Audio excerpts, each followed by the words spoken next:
Hey, this is just a quick note before the show, a couple of plugs and a clarification. So first, Jason Gordy Walker wrote a review of Midlife in the new Birmingham Poetry review that my wife tells me is extremely thoughtful and lovely and smart and insightful. So go check it out. I think it is only available in the hard copy version, but an extra incentive to go get that version is the inclusion of a poem by our own Cameron Clark as well as Elijah Blumoff of Versecraft. So it's a good issue, a lot of promising stuff in there, and you can see some nice work from Jason Gordy Walker. So thank you to Birmingham Review and to Jason, and congrats to Elijah and Cameron. But maintaining my policy of transparency when it comes to nepotism, I helped Cameron get that poem accepted. I wrote to the editor, sending him some poems from Cameron, but just to give you an idea of how dubious my nepotistic powers are. When I sent those poems to the editor, he requested some poems from me and then rejected them. So take that as you will. But go see a new poem from Cameron, a new poem from Elijah, and a new book review from Jason Gordy Walker of Midlife. I'll put a link in the show notes.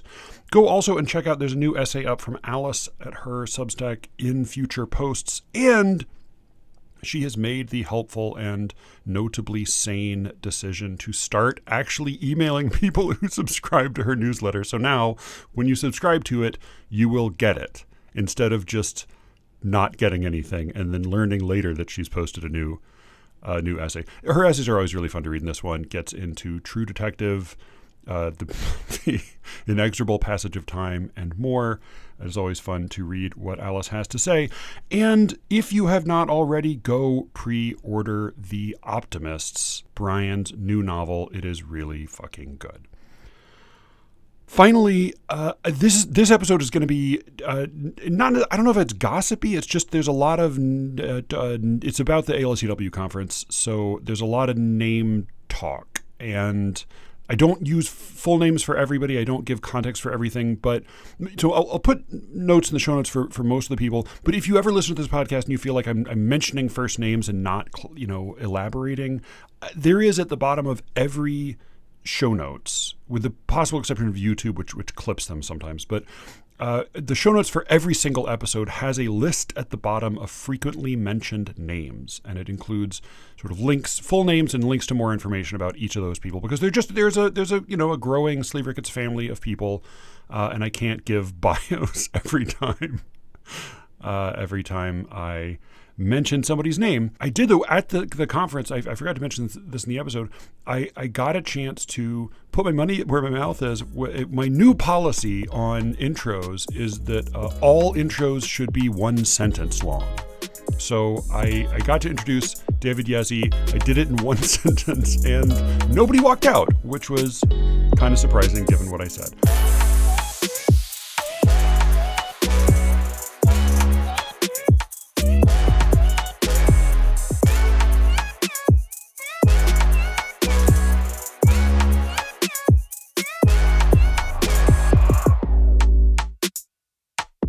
I'm Matthew Buckley Smith, and you're listening to SLEERICKETS, a podcast about poetry and other intractable problems.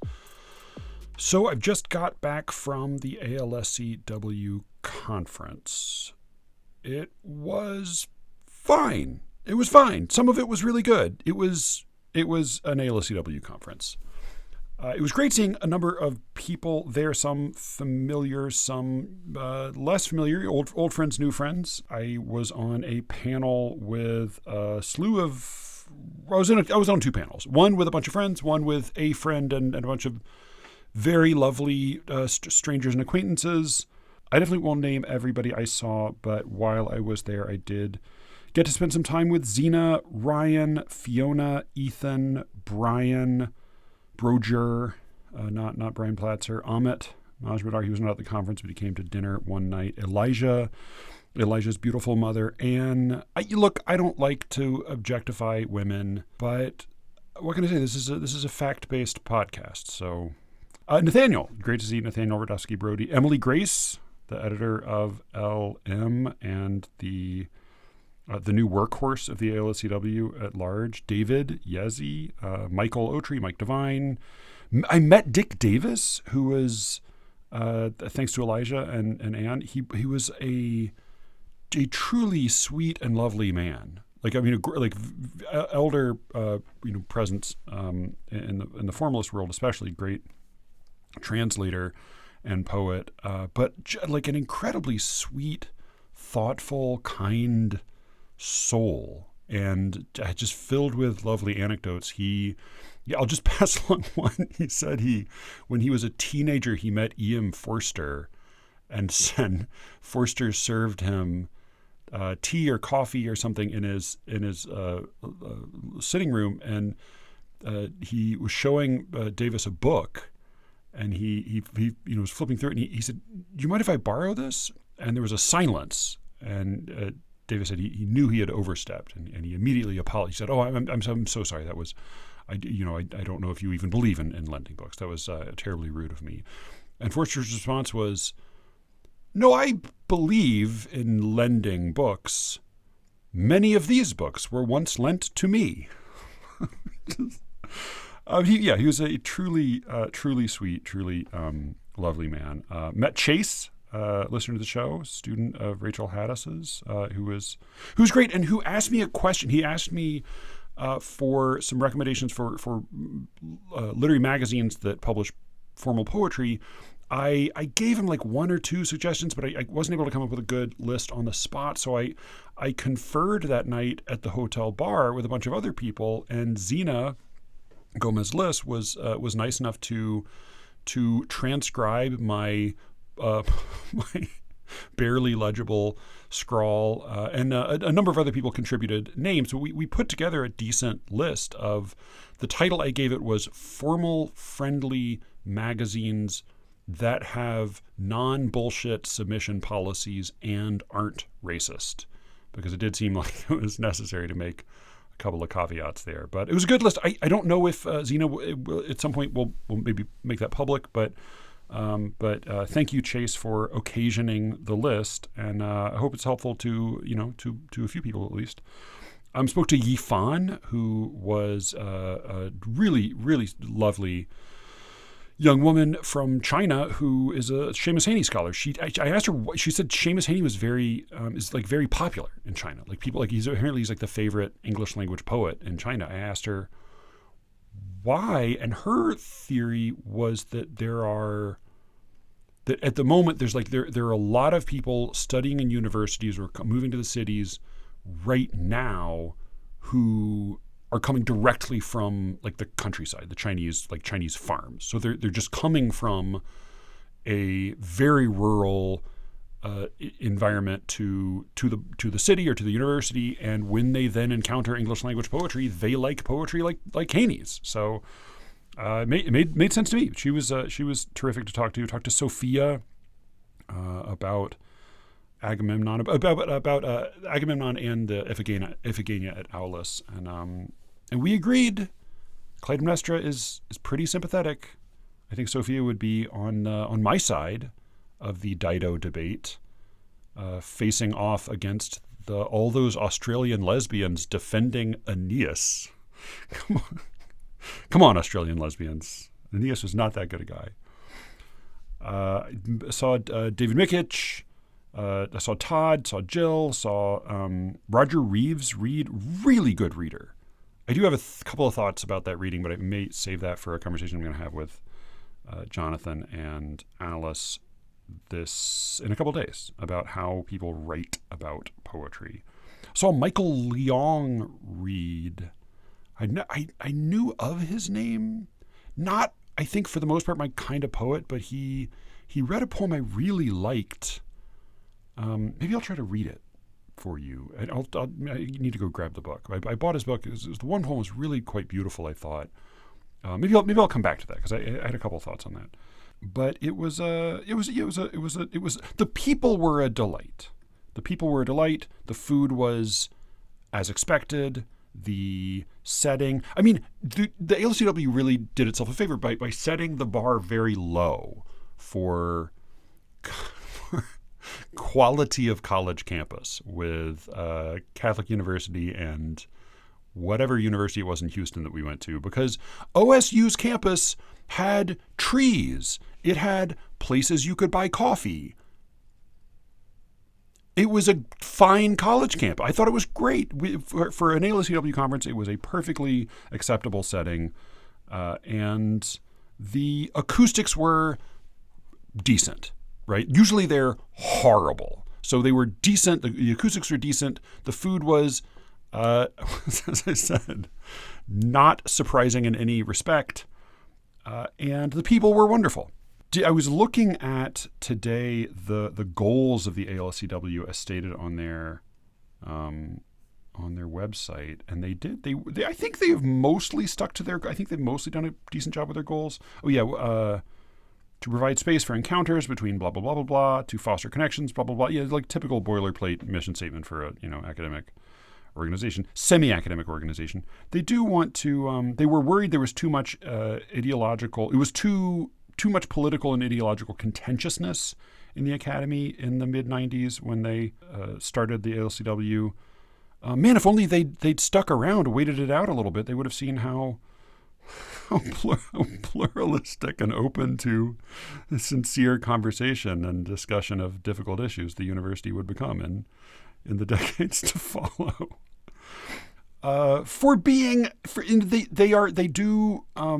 They don't like ideological conformity, but I will say that it is.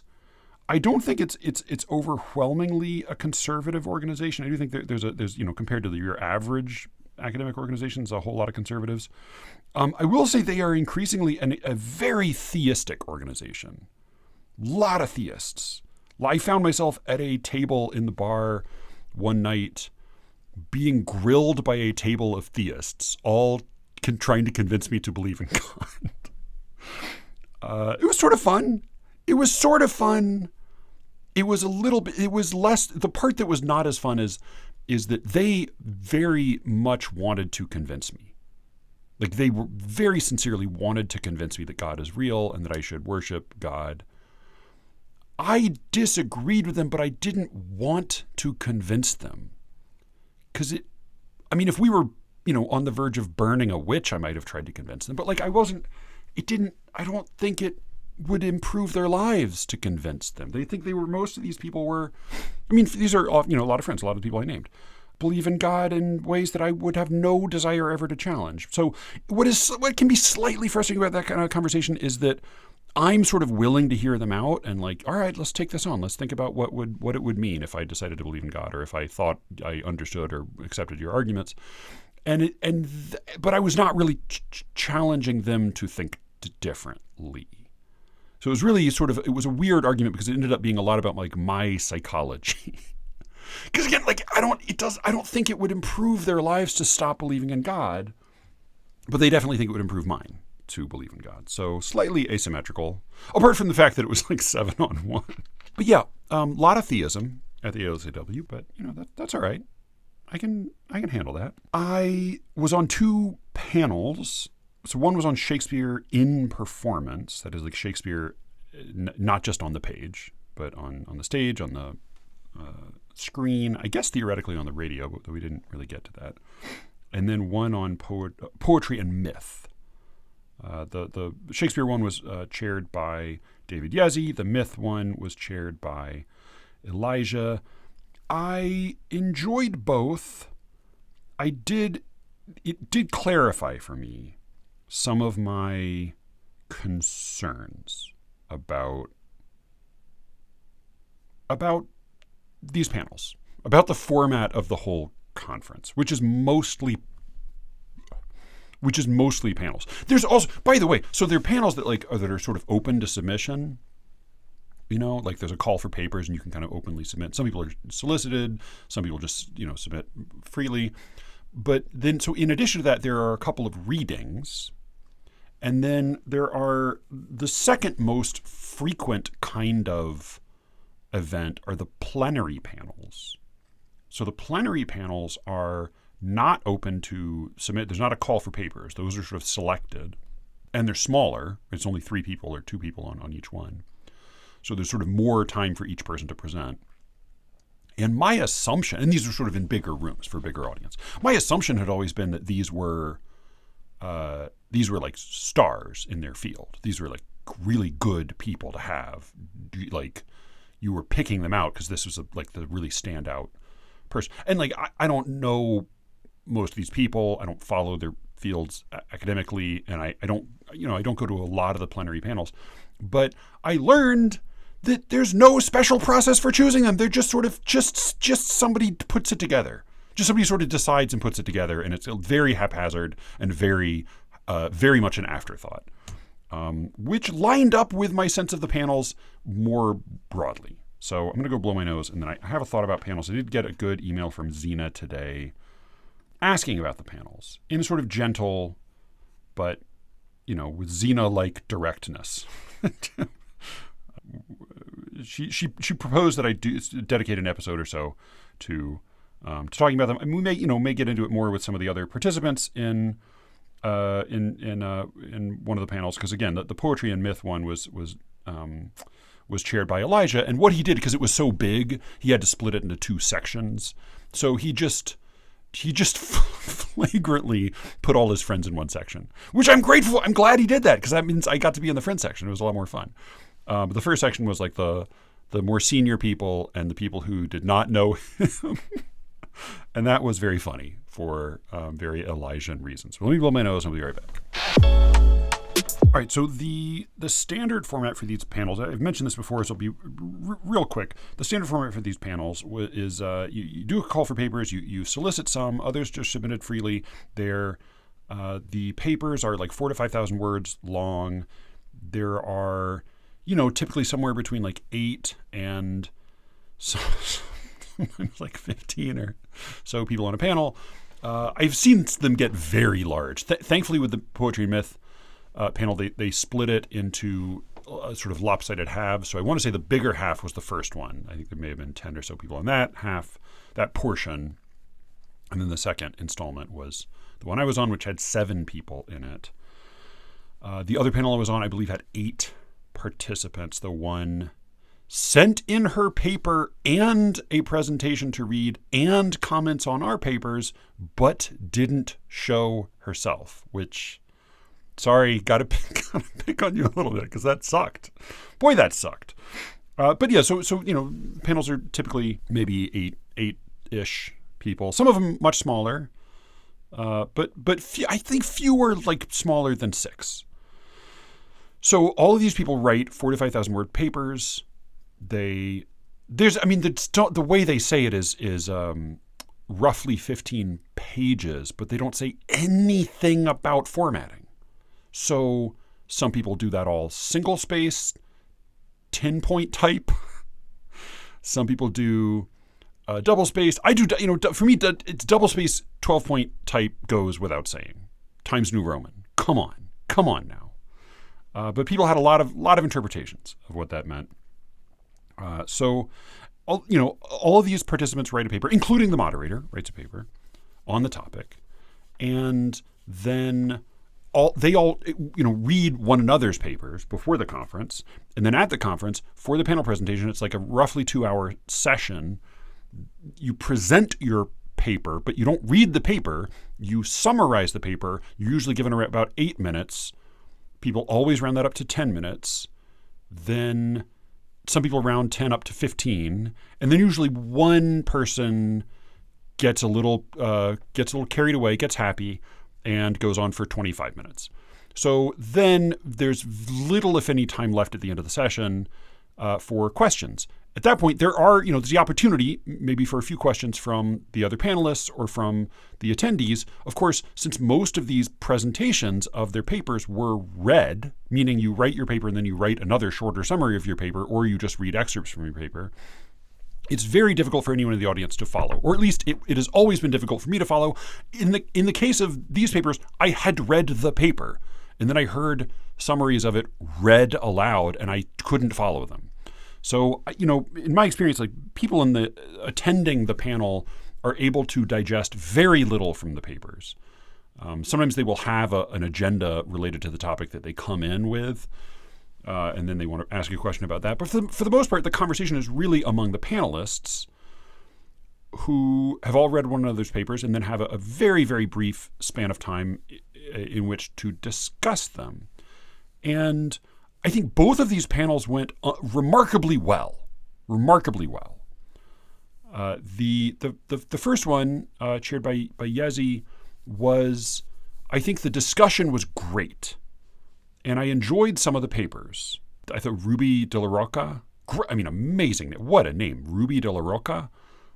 She was an undergraduate from Deep Springs College. She wrote a very charming and winning paper about producing Antony and Cleopatra out on the range with a bunch of cowboy students, and no production value.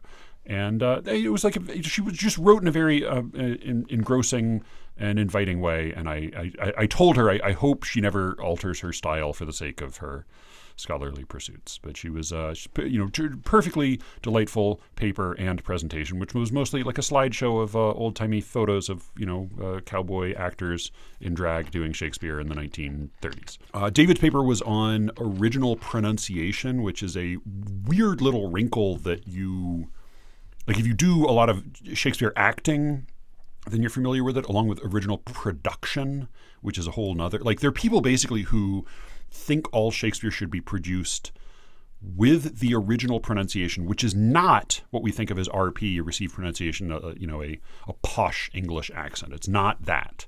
It's an accent closer to a Scottish accent, as you will hear in the Justin Kurtzel Macbeth, right? Again, I'll plug that. The Shakespeare sounds really good in a heavy Scottish brogue, but the original pronunciation would have been something along those lines. Not quite that. There are guidelines for it. And then original production values are these sort of a series of parameters for how the play is produced. Basically, some people go as far as saying all of the women's roles must be played by teenage boys, but most will put women on stage. But there's very little set. There's the dialogue is delivered very quickly, no unnecessary pauses. There's Stichomythia, which is I think when you're alternating lines of dialogue, but also there's a version of Stichomythia which is breaking lines of dialogue between different characters. All of that is delivered as one line of iambic pentameter. So the lines are delivered very, very quickly. The scenes are established mostly through dialogue, which means you enter saying your line at the beginning of the scene, you exit saying your line at the other end of the stage, at the end of the scene, and the next scene begins with barely a pause after the scene preceding it. So it's really just whipping across the stage. Very few people. I think Yezi's take was pretty good, which was original pronunciation and certainly original production. This is never going to be the standard for how we produce Shakespeare. But doing it a little, investigating it a little, learning a little about it, doing occasional productions that adhere to these requirements can illuminate the plays for us. We can learn from that. It can be valuable. I will recommend to all of you, if you don't have the opportunity to go see an OP staging of a Shakespeare play, go watch, I think I've mentioned this before, but Laurence Olivier's production, his film version of Henry V, which is from a while ago, 1944. So I think as an overall movie, the Branagh 89 production is just better. But the Olivier is fascinating. And one really, really cool element of the Olivier is that the beginning of the play is he reconstructs the globe and he reconstructs an OP staging. So you can see what it looked like when they were actually staging a play like this. What the scene, setting looked like. Oh yeah, they also wear modern dress. Meaning the people at the time were just wearing whatever their nicest outfit was on the stage. And then maybe they would put some garnishes on it to suggest something about the period or the character they were playing. But basically, they were just wearing nice clothes on stage. So yes, watch at least that little part at the beginning of the Olivier Henry V, if you want an idea. I don't know that adheres to an original pronunciation, and it may not have the pacing may not be quite as tight as the OP zealots would like it, but it's a pretty good rehearsal of a truly old-fashioned Globe era Shakespeare production. So like that was fascinating. Oh, I should mention Amanda, a listener, sent in a little clip of Mark Rylance, because Yezi talked about Rylance's era running the Globe. Great English actor. English? I want to say English. I've always heard him using an English accent, or an American accent, but he's English. Great actor.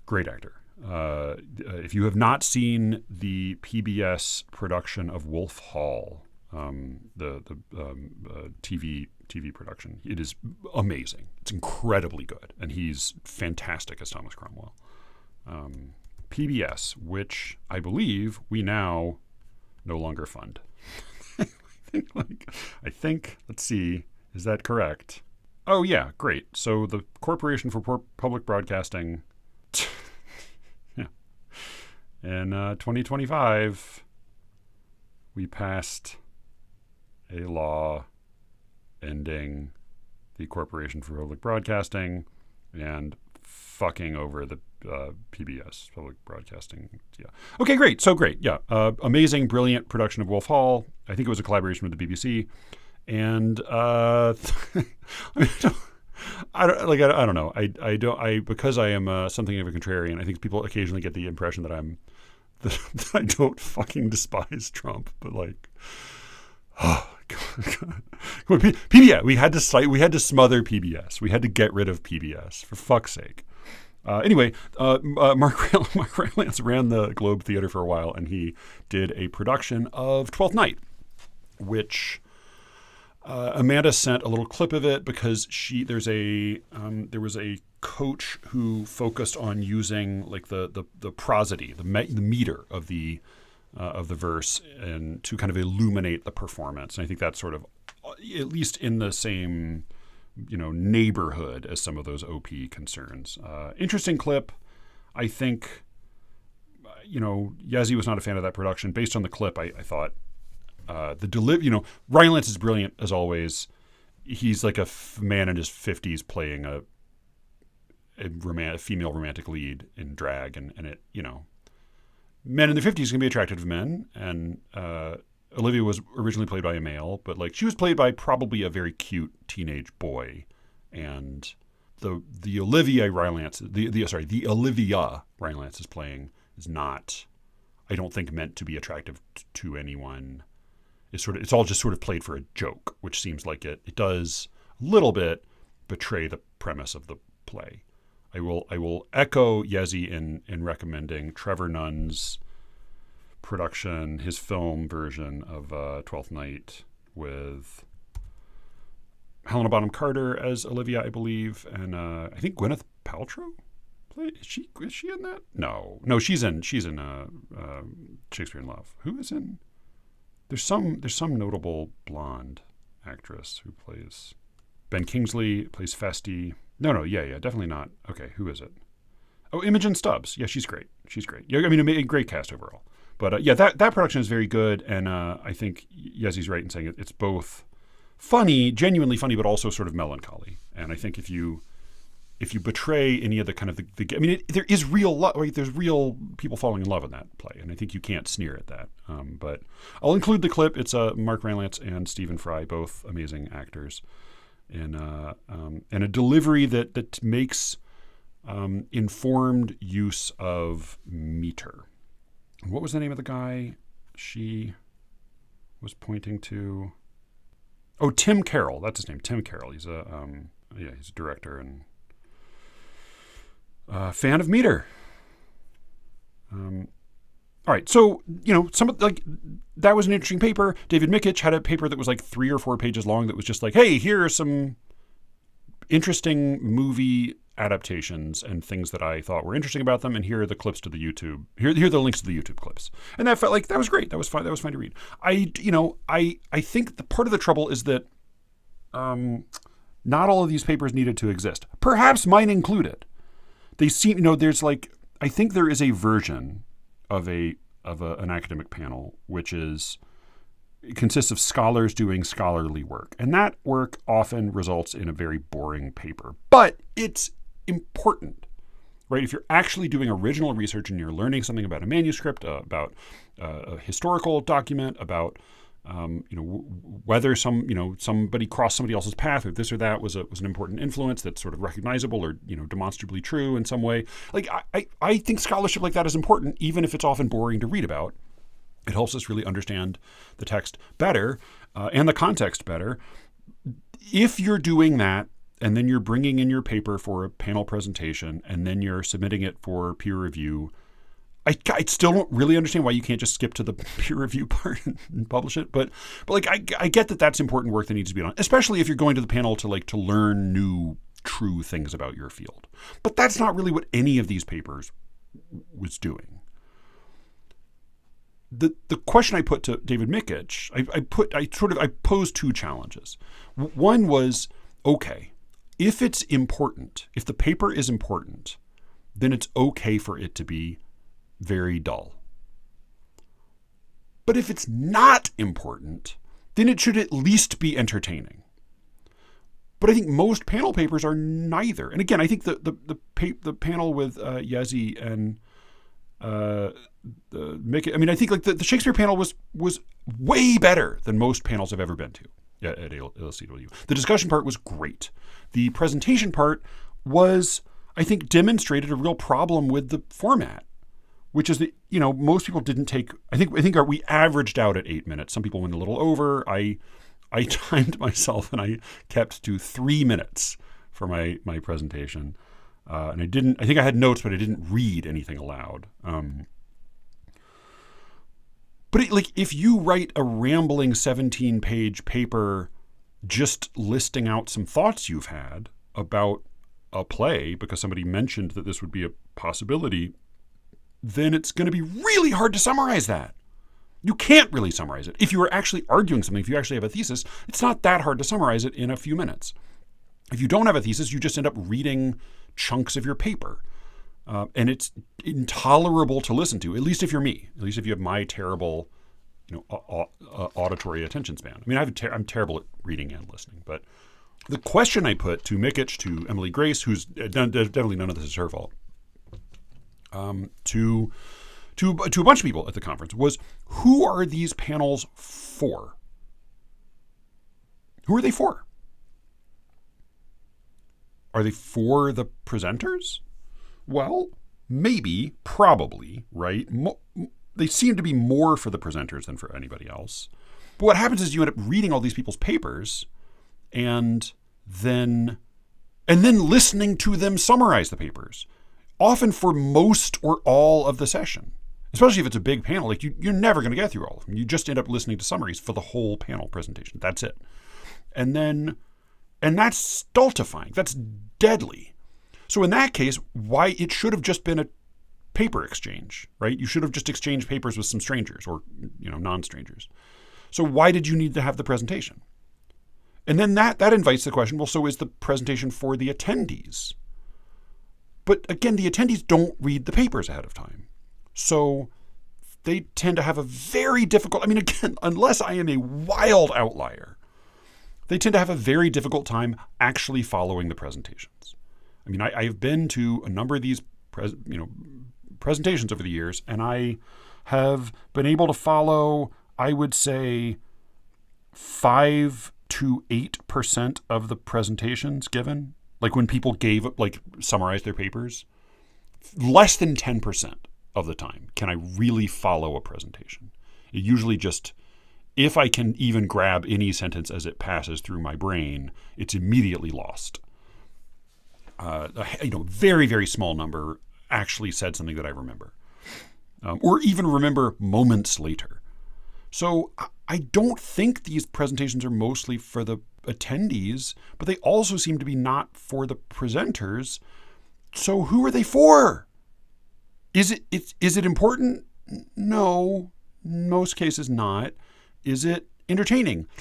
Really, no. really, really know. I mean, even when the papers are good, seldom are the presentations of the papers usually the presentations make the paper what is marginally interesting on the page becomes opaque and impenetrable in the presentation.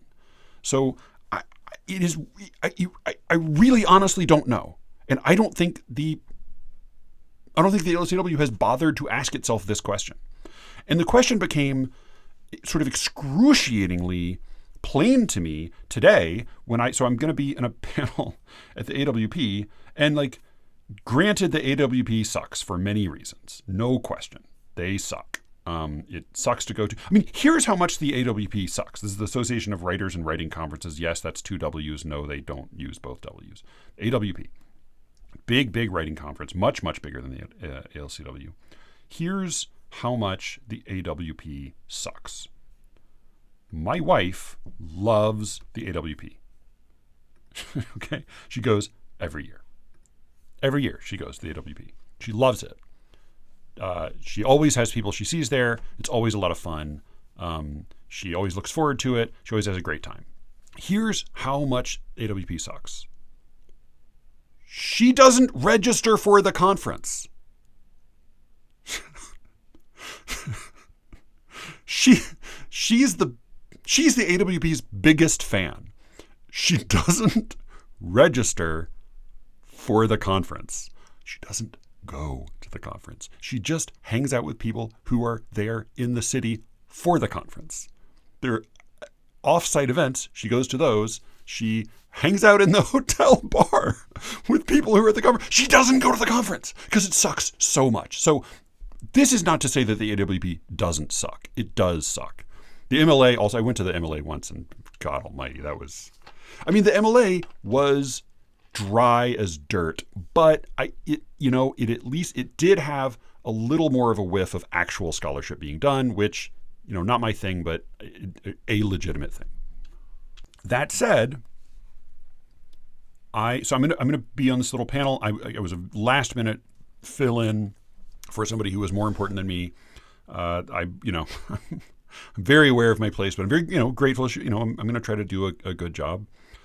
But in order to, you got to register for the event, you got to, sign up and everything. And in order to register, to sign up, in order to give them your money to go to their event, to present there, you have to check a box saying you have read all of the presenter guidelines. And there are some lengthy presenter guidelines.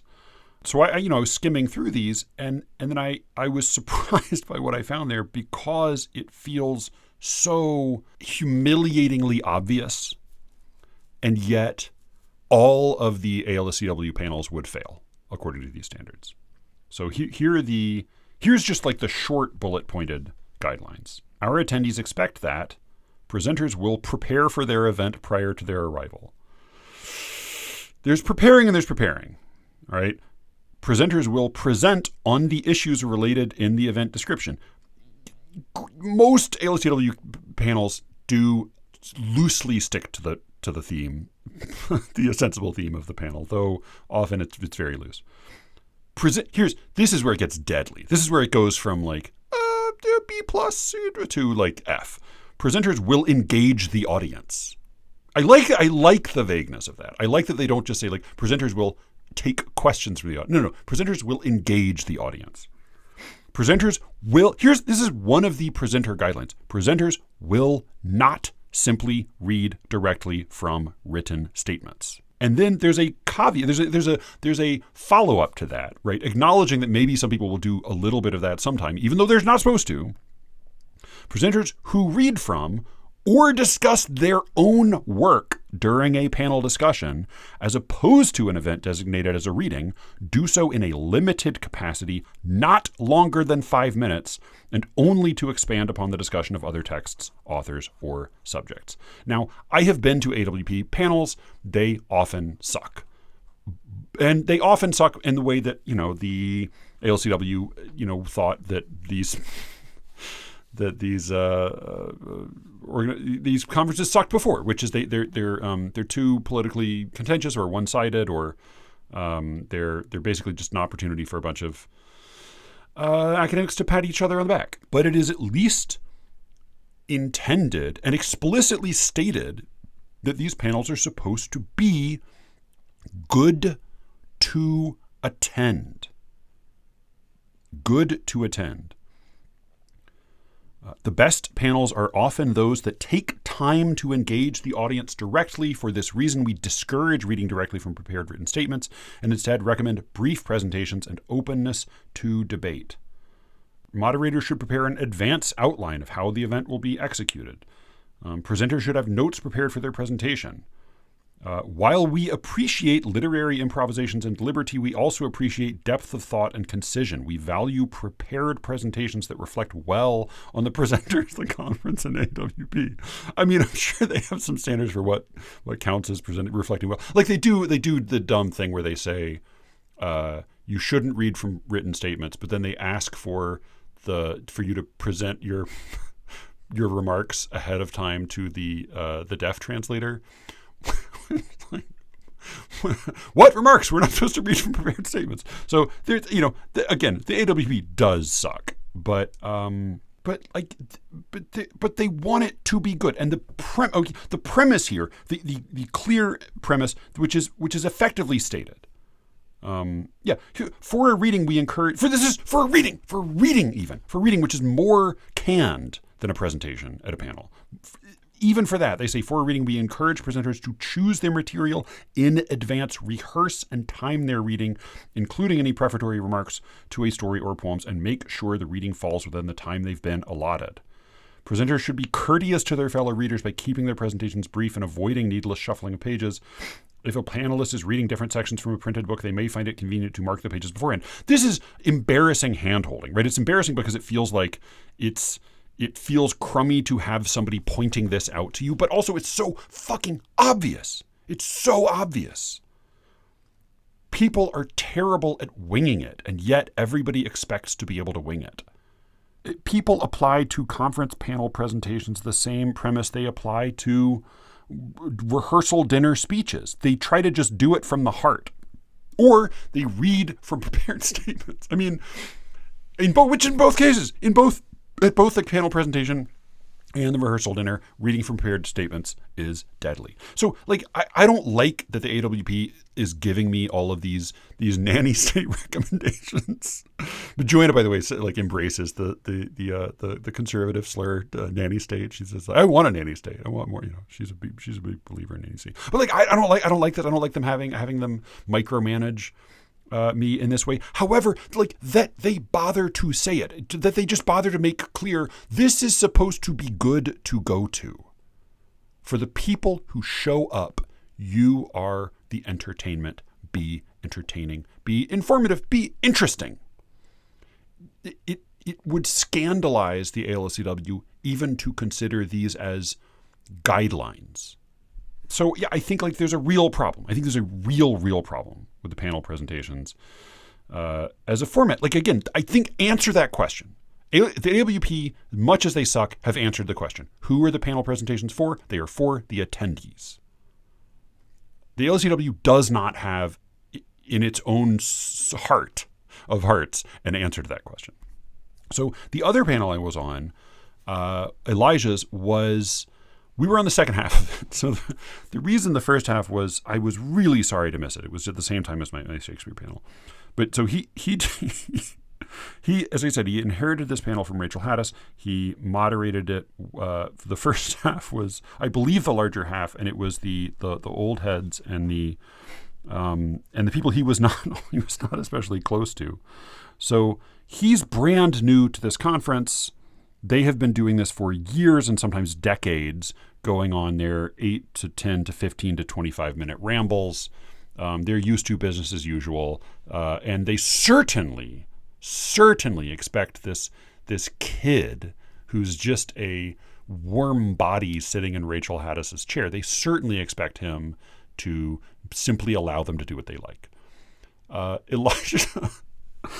I asked him how it went, and he said fine. And his mother gave me a little more information on how it went, but my understanding is that he So he had sent out an email, I think like not long before, saying that he was going to impose an unusual limitation on the individual presentations. The standard is 8 minutes, which, as we've said, balloons immediately, often by 2 or 3 times the length. His new standard was 1 minute. You have 1 minute to present your paper. Now, if you can't summarize your shitty, rambling, lackadaisical, whimsically composed 17-page paper in 8 minutes, you certainly can't do it in 1 minute. That's why I did my Shakespeare one in 3 minutes, because I was trying to practice compression to get ready for the next day. So he imposed a 1 minute rule. Here's the thing: I feel certain that the great majority of people doing this panel didn't bother to read that email from him, or if they did, they skimmed it and they didn't take in the information that they had a 1 minute limit imposed on them. He used his phone timer, and at least in one case, he let it keep beeping. So the rule was apparently that the women more or less complied, though I think they were it was more like four minutes each. Which, hey, yeah, big improvement. And the men were irate. We're indignant that Elijah had presumed to limit their statement so severely. So I don't know how the rest of that panel went, but I was very, very amused that Elijah had just. And the thing about Elijah is like I know he would have done it with no ill will, and because he's the sort of like sweet autistic genius, he wouldn't have felt the social pressure that would have crumpled the rest of us. He's the perfect messenger for this new policy, because I'm just trying to think, like, if Cameron wasn't there, sadly. I read a statement for him at the reading, and made a little bit of fun of him, but he's pretty beloved there. If Cameron or I had imposed this 1 minute limit, we would have just been openly confrontational. And if Alice had done it, then I think she would have been like wounded by all of the people being mean and angry at her, which like is understandable, because they would have been mean and angry at her, especially those old men at ALSCW conferences who are used to getting their way. If you are a much younger person and you treat them like they're breaking the rules, boy, they are not happy about that. But Elijah, I think, would just be sort of impervious to all of this and would not. It sounds like he didn't lose his temper at all. He just sort of, he gave the spinning hurry up motion and like tapped his wrist. Like he just played his part. And I'm amazed, and mostly I'm amused. But that was the first half. Again, I wasn't able to see how the rest of it went. I was in the second half. This, I think, was the best panel presentation I have witnessed at an ALSCW conference. Granted, I was participating in it, so I'm certainly not unbiased, but it was very lively.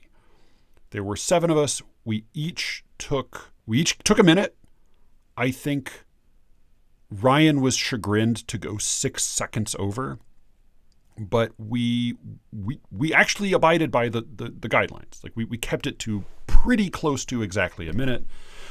I think that might be a little rushed, as David Yezzi pointed out. Like maybe 2 minutes. It would just be a little clearer what you were talking about. But then the rest of the time, which was almost 2 hours, was all discussion. It was just open discussion.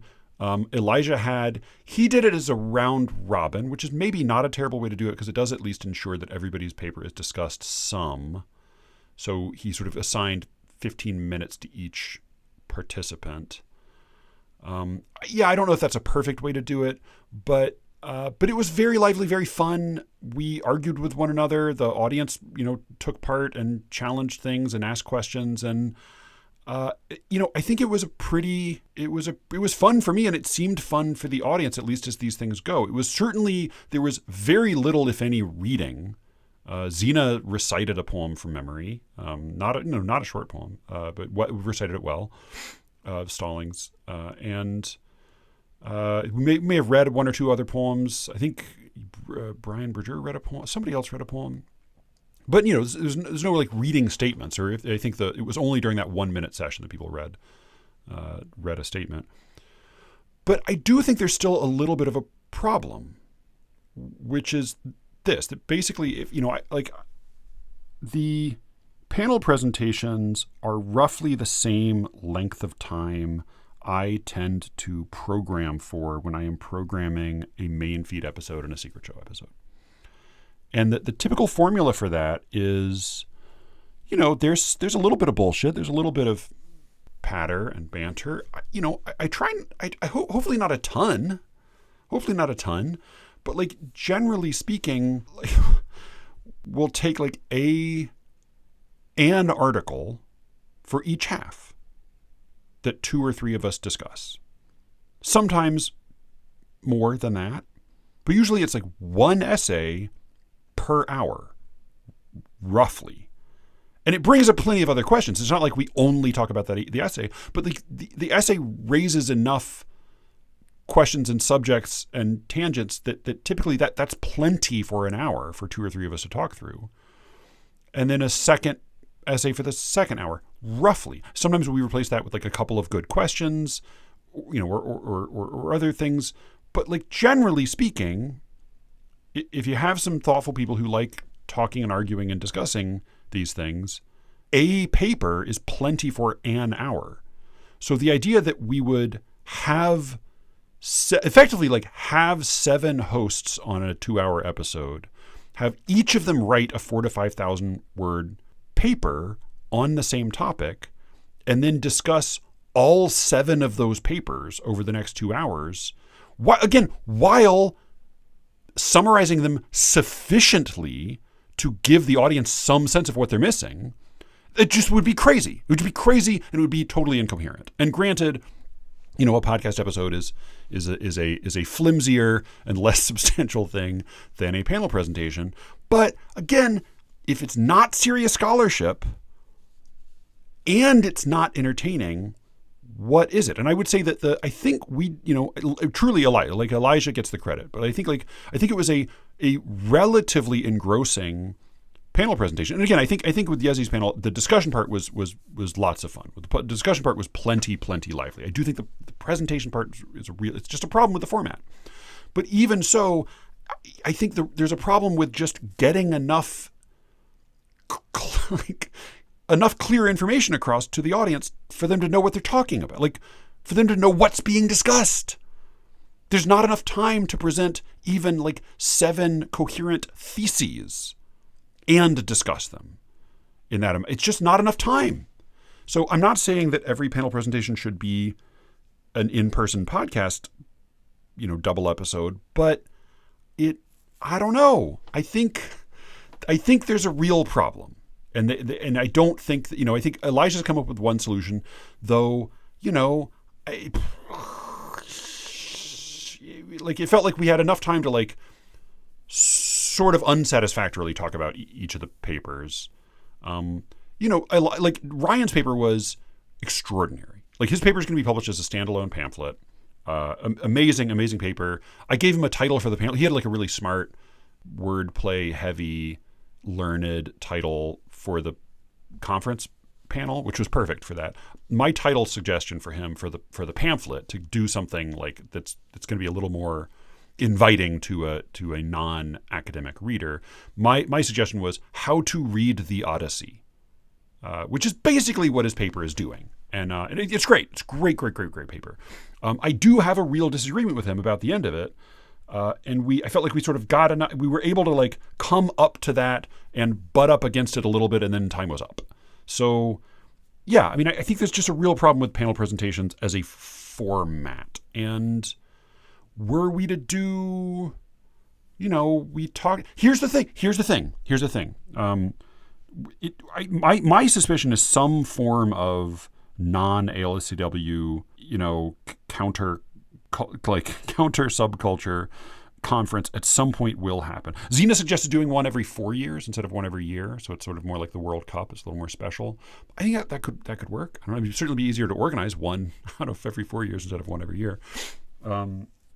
I do think there's also something fun about getting to see people, though, having an opportunity to see people once a year. Here's the momentum. Again, just as the ALSCW is not, it's not ideologically uniform. It is pretty theistic, though. I think that the momentum is going to be for this sort of conference to be a Catholic thing. I think it will probably eventually become sort of a function of University of St. Thomas. And while I can imagine Versecraft having a sort of an official relationship with them, I don't think SLEERICKETS ever will, for a variety of reasons. I think like So I was talking to Jonathan tonight about the dark turn our American history is taking at the moment. What I said to him was like, man, I really don't want to live in an authoritarian regime. All right, all you hardcore leftists who would say we've already been living in America, sure, maybe so. But I don't want to live in like a really overtly militaristically authoritarian country. But like, boy, I really, really don't want to live in a Catholic authoritarian country. Like, or religious of any kind. Like, boy, what a drag. And I'm skeptical. I think the problem is like the money and the organization and the numbers are with the Catholics. And so I just think like that's probably going to be the most likely outcome. And the Catholics, they like their decorum. They like their ceremony. I suspect that if it goes that way, the panel presentations will not become less stuffy. I think they might be populated with some really interesting people, but I think the format will not get less stuffy. I think that is a real risk. It will not get more. I fear it won't get more entertaining. I fear. That's my fear. But I think there is another way to do something like that. It may be that panels aren't a great idea. Like it's just not a great idea. Maybe there's something else. Readings have their own limitations. I think readings are often really fucking boring. I have an extremely hard time following them. Again, I thought Michael Leong did a fine job reading. Not really my kind of poet overall, but maybe I'll go grab that poem. Because it did really, really. I thought it was one poem was really, really beautiful. Yeah, he seemed like a very smart guy. I wanted to connect him with Pedro Poitevin because I think they would get along on sort of questions of extreme formal constraints. They both seem interested in that. Both fans of Oulipo, which came up in the poem he read. And Roger Reeves was a really good, like he ticked those AWP boxes. He did a very, very good job presenting, reading, talking. He opened with a personal tribute to David Ferry. I mean, that's the thing. Like, he also just like knew his audience. He knew his audience very well. Did an extremely good job. As I said, I have more thoughts about the poetry. I'm going to go grab a Michael Leong poem, and maybe I will record a Secret Show episode where I will talk some about. So after we had that sort of we had the God arguments in the bar, and then we had the sort of the abortive argument about his Homer paper. He sent me a John Crow Ransom essay that he thought might be relevant to some of the things that came up, and I think it was relevant. But I have more thoughts. Maybe I'll go ahead and make that a Secret Show episode because I have more thoughts about all of that. I'm not going to try to take on Brian's paper as a whole because, as I said, it's really, really formidable, very much worth reading, and it will be. I think Wise Blood is going to be publishing it as a standalone little pamphlet, like how to think like a poet. Which, hey, I recognize the formula. Hence my brilliant idea for a new title for the piece. Okay, so this poem, he read a few, but he had these little haiku that I liked as well. He read a long poem that was Oh, was this Disorientations? He read a section of it was a long section from a poem about a sort of racist Roland Barthes essay, and then also about Iraqi Yasusada, the Iraqi Yasusada scandal, which was Iraqi Yasusada was the name used by Kent Johnson. He wrote. He was supposed to have survived the Hiroshima bomb, and he wrote poems that were published and greatly celebrated in prominent poetry periodicals until it came out that he was just a white guy pretending to be Japanese. I thought I don't know. Yeah, it was, as I said, like the interesting scandal, interesting question, interesting story, and crummy thing to do, but also, I just think you're kidding yourself if you think that reveals nothing about the, publishing landscape. I do think just like Jasper Ceylon, I think that was the pseudonym taken by the the Ezra Pound's ideology-loving asshole who did the recent race hoax, identity hoax poetry scheme. Yeah, I thought like there's a version of that could theoretically be interesting. I think probably the way to do it is to not be white, right? Like to publish, if you were not a white person, if you were not a straight white man especially, do some experiments publishing poetry under, names, pseudonyms, publish, submitting poetry, like submit poems under, if not your own name, if you want to pick a name that sort of corresponds, because this is like Ceylon. I mean, both of these guys like picked names that sort of like heavily, same as the guy who fooled Sherman Alexie. They pick names that heavily signal one identity or another, and then keep track of what, how those acceptances are, how those poems are accepted or rejected, and how quickly and by whom and so on.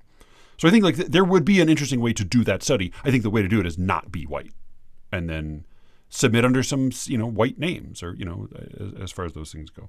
Anyway, that poem felt sort of long and rambly and tendentious. I really enjoyed his poem Lipo Meets Ulipo. A little bit of a goofy title, but and like a cramped premise formally, because the poem is written in univocal form. So basically, it's a series of poems. He does 5 short poems, very, very short fifth poem, and then also a very short final poem, which is actually 5 or so more poems, but those are 1 line each. And the premise of this is that these poems are univocal, meaning each individual poem uses only 1 vowel of the alphabet. This is like a like basic Ulipo exercise. The Ulipo poets would write lipograms, which are poems in which you excise certain letters. Jenna Lee has the poem Almost Abecedarian, in which the poem is an abecedarian. Every line begins with a particular letter of the alphabet in order, but 3 letters are missing. And of course, the poem is about somebody who's afraid he's going to test positive for a terrible virus. And of course, the letters missing from her abecedarian are H, I, and V. So this is like a classic Ulipo exercise. Basically, he takes Lipo's poetic themes and perspective, and he filters them through this exceedingly restrictive form. And I think part of what makes it affecting, to me at least, is exactly that, is the sort of the intersection of rich, natural description with intense emotion, and then an entirely cold and unfeeling and severe grid. What it reminds me of a little bit is I want to say is it Gerhard Richter who did those stained glass windows? Yeah, it is. It is Gerhard Richter. Okay, good. Yeah, so he did the Cologne Cathedral window. Beautiful, beautiful Gothic cathedral window. It's a design that's very familiar to anyone who's spent any time in a Gothic church. And he filled in I think the window got broken. It was an old window. I think it got broken in a storm, if I recall. And he designed a new stained glass design for it, but it is all pure pixels of color. It's like digitized squares of color.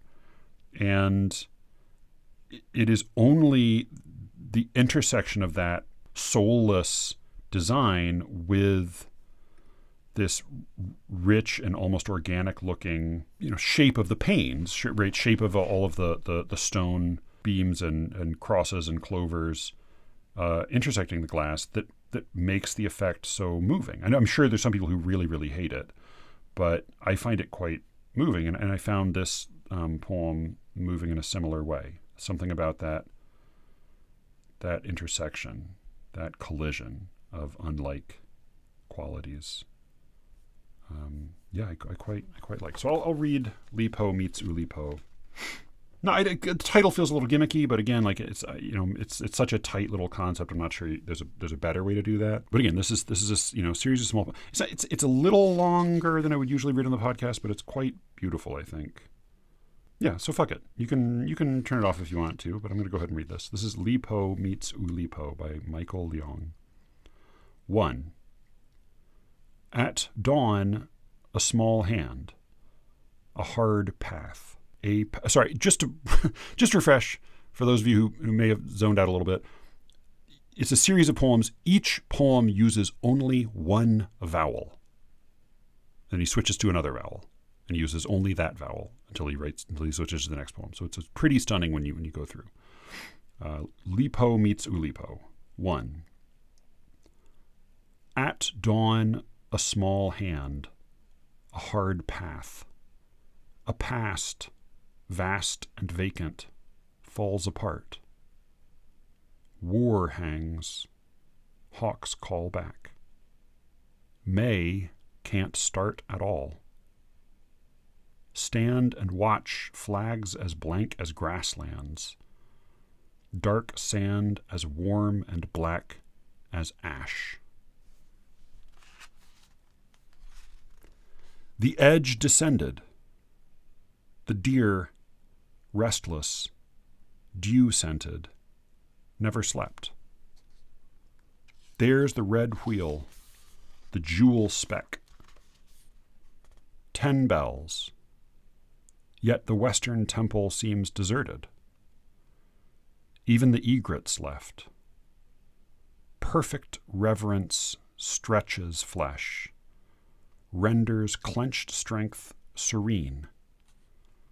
We'll feel the breezed creek level, see the geese free themselves.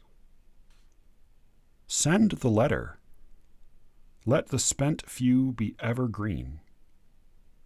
Remember, the new trembles between September's deepest bed.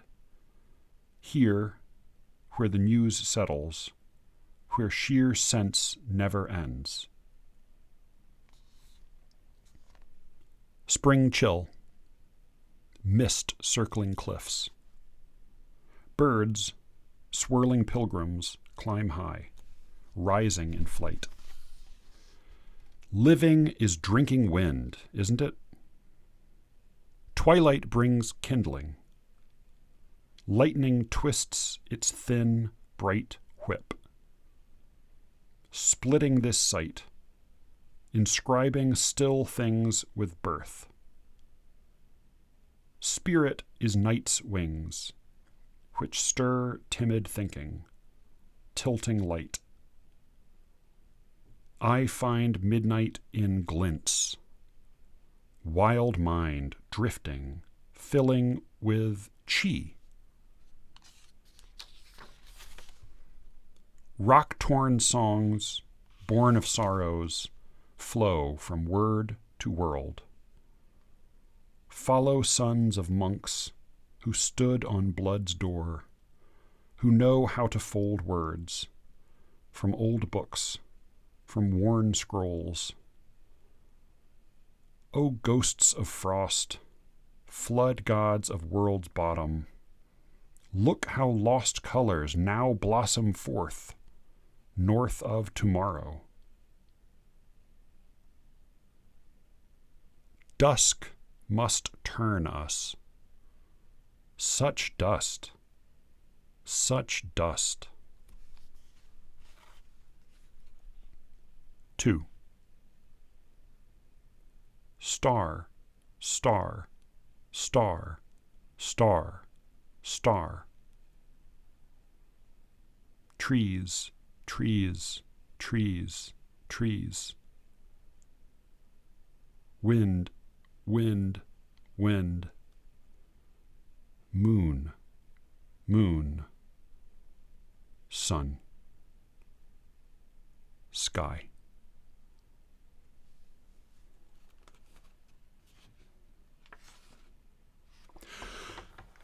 And Bloomoff told me I need to pause longer after I finish reading a poem instead of jumping right in with my thoughts. So I feel a little nervous about that, but I'll try to leave a longer pause than I usually do. I just find that poem really beautiful.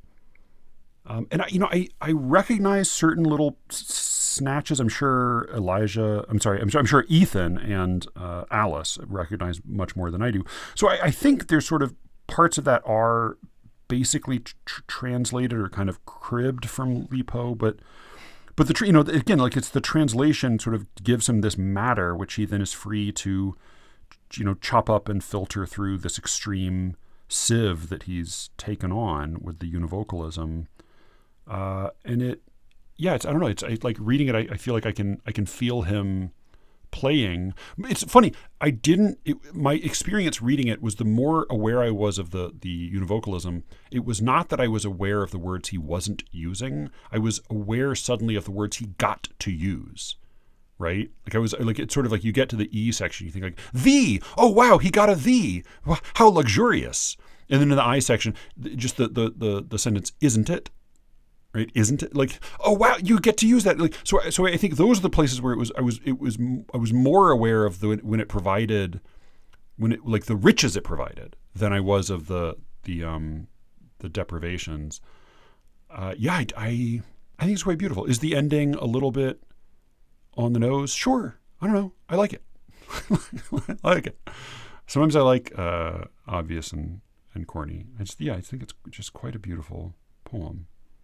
And maybe you want to go back to Li Po again, whom I read a Li Po poem. Not really. I read a poem. It's actually a crib from a Du Fu poem. But we did Yezi organized a little poetry reading the first night, and a bunch of us read, just real briefly. And we kept to our fucking allotted time. We kept it short.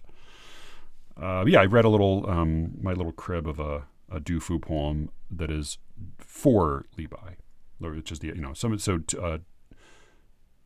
Tufu, I think is sometimes how it's they're different versions because they're all English approximations of Chinese names. So Li Bai is sometimes Li Po, Tufu, Dufu. I think those are maybe another variation. But enough of that. There's a Chelsea Rathburn poem I read recently that I want to get into. I don't know if I'll do that on the Secret Show or maybe on another conversation. But It was fun. It was fun. Some of it was very boring. The food was the food, but it was lovely seeing all of you people who were there. Thanks for saying hi. Thanks for introducing yourself, and of course everybody I saw in other contexts. That was lovely as well. Yeah, I'll get into not Ryan's paper as a whole, but like a little bit the theism argument and a little bit the quarrel I had, and then John Crow Ransom's interesting but extremely frustrating essay, Poetry, A Note in Ontology. I'll do that on The Secret Show. Go to SLEERICKETS.substack.com, sign up for The Secret Show, put your email address in, I will give you a week's access for free. If you have some expendable income you would like to dedicate to the show, then sign up to become a motherfucker of the arts. And your contribution is a little more every month, and it'll make a big difference to those of us who work on the show. We've got some, I've got a little bit of like boring, but I think helpful project to improve your experience of the show coming up that a few of us are going to be dedicated to. So it won't be free. It won't be free to make happen, but my hope is that it'll be free to enjoy. So, if you've been on the fence about supporting the show, please go to SLEERICKETS.substack.com and join up today. You will get a free extra episode every week. There's a huge backlog of great stuff on there. I get emails from people who are going back through old episodes and are sort of newly excited or newly infuriated and have thoughts they want to share. And it's always lovely to read those notes. If you would really like to listen to The Secret Show, but you have genuinely a hard time paying for it, then send me a note at SLEERICKETS@gmail.com and I'll hook you up. I'll take care of you. And if you would like a frank, anonymous, public critique of a poem, then anybody who signs up for The Secret Show is welcome to send in a poem for a listener crit episode. And Alice and I, or Cameron and I, or someone and I will read it and talk through it. And I will say, I believe all but one, like almost everybody who's ever had a listener crit poem discussed has written in thanking us for that. And again, which does not mean you need to do that. But my point is that I think people find it really valuable. And I also get a lot of notes from people saying they find the episodes with other people's poems valuable as well. So consider doing that. Again, SLEERICKETS.substack.com. You do not need to have a Substack app. You do not need to join Substack. You do not need to have a Substack. All you are doing is agreeing to let me send you an email. And you can then use that email to sign up through your whatever podcast app you use. If it's Apple Podcasts, we used to be called iTunes. If it's Spotify, if it's, I don't know if Pandora still does that or not. Amazon has one. Google has one. Most of the little teeny podcatchers, they source their podcasts, at least in America, they source them through Apple Podcasts. So that's the funnel it's coming through. But you will get to listen to the show on the podcast app of your choice, right? All you're doing is agreeing to let me send you an email setting that up. You do not need to join Substack. You do not need to be part of Substack. You do not need to have anything to do with Substack. I don't really. I subscribe to some Substacks, and guess what? They send an email to my email inbox, and then I read the thing there because I subscribe to some podcasts through there, and they similarly. I don't actually go to Substack to listen. I go to my email inbox or my podcast app, and that's how I listen. So just a caveat, because I talked to somebody at the conference who was concerned about that. Because some people don't like Substack, and that's fine. When I signed up to start The Secret Show, Patreon had just kicked off a bunch of people for innocuous, dumb, offensive speech. They'd said like dumb things, but like Patreon was showing like a real knee-jerk reflex to kick people off the app. So I didn't want to set up a Patreon account. I set up a Substack account when it wasn't overflowing with people. And Substack is not really designed to host podcasts. So it's not a perfect marriage, but they don't seem likely to. I mean, they're not going to kick me off because there are plenty of more obnoxious people on there. And I'm a little itchy about free speech, which used to code conservative and now codes progressive and shouldn't code either. But that's that. So. Hope to see you there at The Secret Show for more. And in the meantime, thank you all for listening. And with any luck, I will be speaking to you again very soon. Until then.